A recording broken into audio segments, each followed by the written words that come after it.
வணக்கம். தமிழ் ஃபுட் கார்னரில் இன்றைக்கி கோதுமை ரவா கிச்சடி பண்ண போகிறோம். இந்த கிச்சடியில் வெஜிடபிள்ஸ் எல்லாம் சேர்த்து பண்ணியிருக்கிறதுனால ஹெல்த்தியாகவும் இருக்கும். நான் இன்றைக்கி வெங்காய தயிர் பச்சடியோட சர்வ் பண்ணியிருக்கேன்.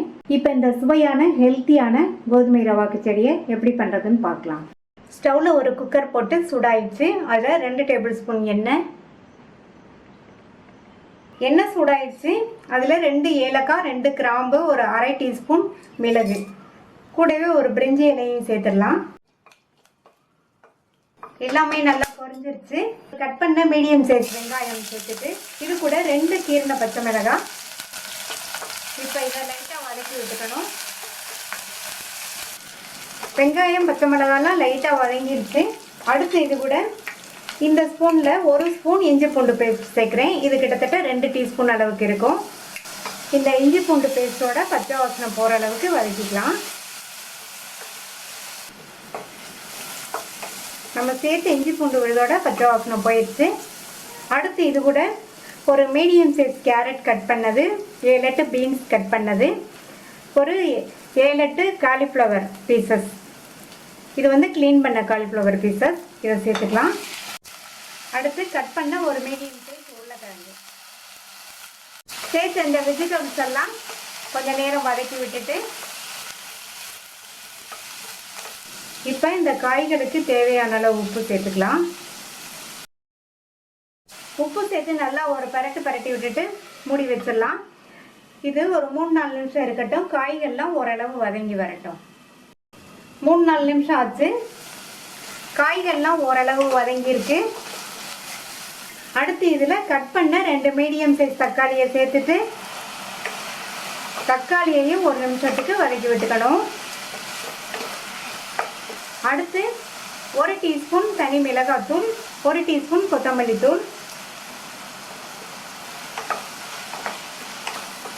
இந்த மிளகாய்த்தூள் கொத்தமல்லி தூள் சேர்த்ததுக்கப்புறமா மறுபடியும் 1 நிமிஷத்துக்கு வதக்கிக்கங்க. நான் வந்து மிளகாய்த்தூளும் மல்லித்தூளும் சேர்த்துருக்கேன். இதுக்கு பதில் நீங்கள் 2 டீஸ்பூன் சாம்பார் தூள் சேர்த்துக்கலாம். அடுத்து இது கூட பொடியாக கட் பண்ண கொத்தமல்லி இலைகள் ஒரு 2 டேபிள் ஸ்பூன் அளவுக்கு சேர்த்துருக்கேன்.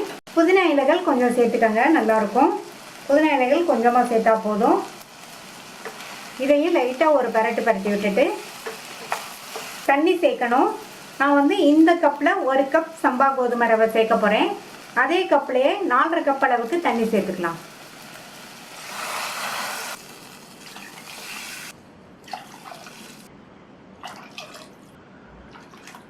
அடுத்து உப்பு சேர்க்கணும். காய் வதங்கும் போது உப்பு சேர்த்தோம். இப்போ இந்த கிச்சடிக்கு தேவையான அளவு உப்பு சேர்த்து நல்லா ஒரு தடவை கலந்து விட்டுறலாம். இப்போ இந்த தண்ணி நல்லா கொதிச்சு வரட்டும். இப்போ தண்ணி நல்லா தளதளன்னு கொதிக்குது. இந்த 1 கப் ரவையை இதில் சேர்த்துடலாம்.